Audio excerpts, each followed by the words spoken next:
satu peraturan penting. Kenapa kau lakukan hari ini kalau kau bisa melakukannya besok? Hahaha. Bercanda, bercanda.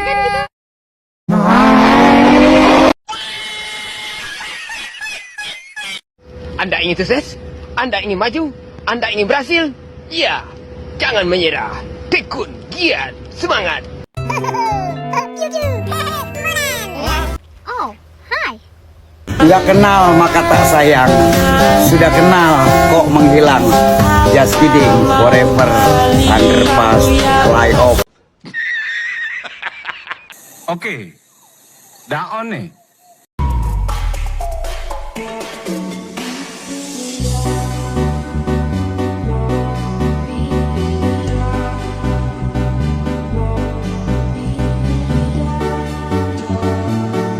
A few moments later. Halo, assalamualaikum warahmatullahi wabarakatuh. Saya Andika Caturnugroho dari Prodi MBS NIM 22403040. Saya di sini akan menyampaikan materi tugas pra-UAS mata kuliah Manajemen Risiko Syariah. Semoga materi yang saya sampaikan dapat bermanfaat ya teman-teman. Selamat menonton. Dadah. Baik, untuk materi yang pertama yaitu manajemen risiko dalam bisnis syariah adalah proses identifikasi, analisis, evaluasi, dan pengelolaan risiko yang berpotensi mempengaruhi tujuan bisnis dengan tetap berlandaskan prinsip-prinsip syariah. Pendekatan ini bertujuan untuk melindungi aset, kelangsungan usaha, dan kepatuhan terhadap nilai-nilai Islam. Berikut adalah gambaran umum manajemen risiko dalam bisnis syariah. Yang pertama, ada prinsip-prinsip syariah. Manajemen risiko dalam bisnis syariah berpedoman pada aturan dan nilai-nilai Islam seperti larangan riba, larangan gharar, dan maisir. Yang kedua ada identifikasi risiko. Dalam risiko bisnis syariah dapat berasal dari berbagai aspek antara lain risiko operasional, risiko pasar, risiko hukum, dan risiko reputasi. Yang ketiga ada analisis dan evaluasi risiko. Yang keempat ada mitigasi risiko. Metode mitigasi risiko dalam bisnis syariah harus sesuai dengan prinsip syariah, seperti menggunakan asuransi syariah untuk melindungi aset, diversifikasi portofolio bisnis, dan menyusun perjanjian yang transparan dan bebas gharar. Yang kelima, ada pemantauan dan evaluasi berkelanjutan. Pemantauan risiko skala berkala penting untuk memastikan bahwa mekanisme mitigasi risiko tetap efektif dan sejalan dengan syariah. Selanjutnya ada etika dan kepatuhan. Yang ketujuh ada perbedaan dengan manajemen risiko konvensional. Selanjutnya ada tujuan mitigasi risiko. Yang pertama adalah mengurangi dampak negatif, membatasi kerugian yang dapat terjadi akibat risiko dari segi keuangan, operasional maupun reputasi. Yang kedua adalah melindungi aset, menjaga kelangsungan aset fisik, finansial, dan intelektual dari potensi kerusakan atau kehilangan.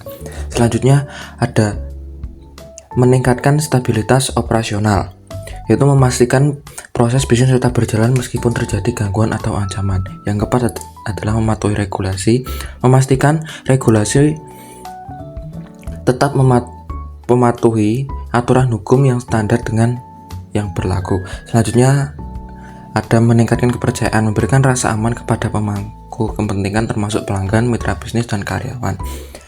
Selanjutnya ada mendukung keberlanjutan usaha. Selanjutnya ada manfaat mitigasi risiko. Yang pertama adalah efisiensi operasional. Dengan mengurangi gangguan, perusahaan dapat beroperasi dengan efisien dan menghindari pemborosan sumber daya. Yang kedua, ada pengelolaan keuangan yang lebih baik, mengurangi potensi kerugian finansial akibat risiko yang tidak diantisipasi. Yang ketiga, ada peningkatan reputasi. Perusahaan yang mampu mengelola risiko dengan baik cenderung lebih dipercaya oleh pelanggan dan mitra. Yang keempat, keputusan yang lebih bijaksana. Yang kelima, kepatuhan terhadap prinsip syariah. Yang keenam, mengurangi ketidakpastian. Baik, Perusahaan yang akan saya analisis kali ini adalah PT Bank Syariah Indonesia Tbk atau BSI. Industri perbankan di Indonesia mencatat sejarah baru dengan hadirnya PT Bank Syariah Indonesia Tbk yang secara resmi lahir pada 1 Februari 2021 atau 19 Jumadil Akhir 1442 Hijriah. Haji Presiden Joko Widodo secara langsung meresmikan Bank Syariah Indonesia terbesar di Indonesia tersebut di Istana Negara. BSI merupakan bank hasil merger antara PT Bank Syariah, PT BRI Syariah, dengan PT Bank Syariah Mandiri dan PT Bank BNI Syariah melalui surat keputusan Otoritas Jasa Keuangan atau OJK nomor 04-KDK.04-2021 secara resmi mengeluarkan izin merger 3 usaha bank syariah tersebut pada 27 Januari 2021. Selanjutnya pada 1 Februari 2021 Presiden Joko Widodo meresmikan kehadiran BSI. Baik, untuk visi dan misi dari PT Bank Syariah Indonesia adalah visi Top 10 Global Islamic Bank. Misi memberikan akses solusi keuangan syariah di Indonesia. Yang kedua, menjadi bank besar yang memberikan nilai terbaik bagi para pemegang saham. Yang ketiga, menjadi perusahaan pilihan dan kebanggaan para talenta terbaik Indonesia. Selanjutnya adalah resiko yang dihadapi oleh Bank Syariah Indonesia. Sebagai lembaga keuangan syariah terbesar di Indonesia, menghadapi berbagai resiko utama yang dapat mempengaruhi operasionalnya. Resiko-resiko ini perlu dikelola secara cermat agar sesuai dengan prinsip-prinsip syariah untuk menjadi keberlanjutan usaha. Berikut adalah beberapa resiko utama yang dihadapi oleh BSI. Yang pertama adalah resiko kredit. Risiko kegagalan nasabah atau mitra dalam memenuhi kewajiban pembayaran sesuai akad yang disepakati. Yang kedua adalah risiko operasional.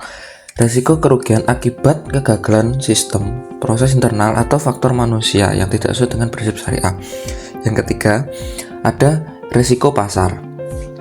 Risiko yang muncul akibat fluktuasi nilai pasar seperti perubahan suku bunga, nilai tukar, atau harga komoditas. Yang keempat ada risiko likuidasi atau risiko kesulitan memenuhi kewajiban jangka pendek akibat ketidakseimbangan aliran kas dan keluar. Selanjutnya ada risiko teknologi informasi. Risiko terkait kegagalan atau kerentanan sistem teknologi yang digunakan. Selanjutnya ada risiko strategis.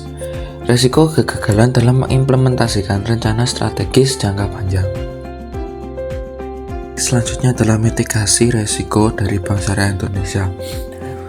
Di bawah ini ada beberapa langkah-langkah mitigasi untuk setiap resiko utama. Yang pertama, resiko kredit dengan mitigasi analisis kelayakan nasabah dengan melakukan penilaian ketat terhadap kemampuan nasabah untuk membayar dengan menggunakan kredit scoring berbasis syariah. Selanjutnya ada diversifikasi portofolio, menghindari konsentrasi pembiayaan pada sektor tertentu untuk mengurangi risiko gagal bayar massal. Selanjutnya, pendampingan usaha, memberikan pelatihan dan pendampingan kepada nasabah khususnya UMKM agar mampu meningkatkan kinerja bisnis mereka. Selanjutnya ada pembentukan cadangan kerugian, menyisihkan dana sebagian cadangan untuk menutupi potensi kerugian akibat pembiayaan bermasalah. Yang kedua ada resiko operasional dengan mitigasi SOP berbasis syariah, menggambarkan standar operasional prosedur yang sesuai dengan prinsip syariah dan memastikan pelaksanaan secara konsisten. Yang selanjutnya adalah pelatihan karyawan, memberikan pelatihan berkala kepada karyawan tentang produk syariah dan manajemen risiko. Selanjutnya ada otomasi proses, menggunakan teknologi untuk mengurangi kesalahan manusia atau human error. Selanjutnya adalah pengawasan internal, meningkatkan pengawasan oleh tim audit internal untuk memastikan kepatuhan operasional. Ketiga, resiko pasar dengan mitigasi hedging syariah menggunakan instrumen lindung nilai berbasis syariah. Yang kedua ada diversifikasi investasi, menyebar investasi ke berbagai sektor dan produk keuangan syariah untuk meminimalkan risiko fluktuasi pasar. Selanjutnya ada analisis pasar, melakukan pemantauan rutin terhadap perkembangan ekonomi, suku bunga, dan harga komoditas untuk merespon perubahan secara tepat. Selanjutnya adalah resiko likuiditas dengan mitigasi pengelolaan aliran kas. Dengan mengelola aliran likuid secara ketat untuk memastikan ketersediaan dana yang cukup guna memenuhi kewajiban jangka pendek. Selanjutnya, penggunaan instrumen syariah dengan memanfaatkan pasar uang syariah untuk memperoleh pendanaan tambahan jika diperlukan.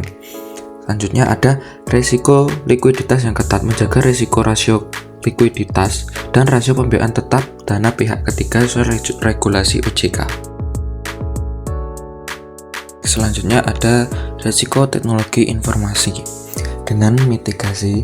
Yang pertama, keamanan cyber menggunakan teknologi encrypt dan sistem pelindungan untuk mencegah serangan cyber atau kebocoran data. Selanjutnya, pemeliharaan sistem melakukan pembaruan sistem dan infrastruktur IT secara berkala untuk mencegah gangguan operasional dan membentuk tim IT. Memiliki tim khusus bertanggung jawab atas keamanan dan pengelolaan data digital. Selanjutnya adalah backup data, menyimpan data cadangan di server yang aman dan mencegah kehilangan data.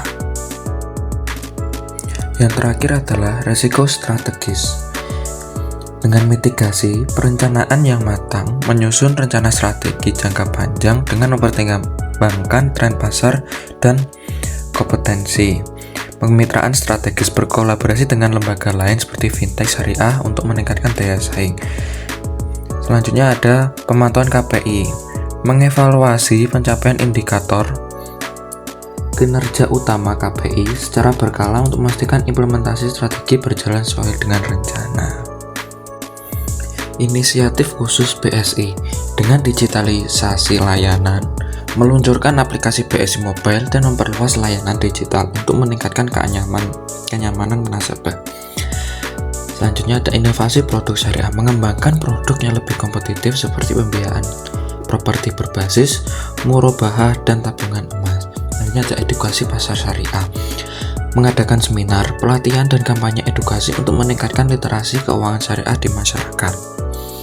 Dengan strategi mitigasi ini, BSI dapat menjaga stabilitas operasional, memperkuat kepercayaan nasabah, dan terus berkembang di tengah tantangan industri perbankan.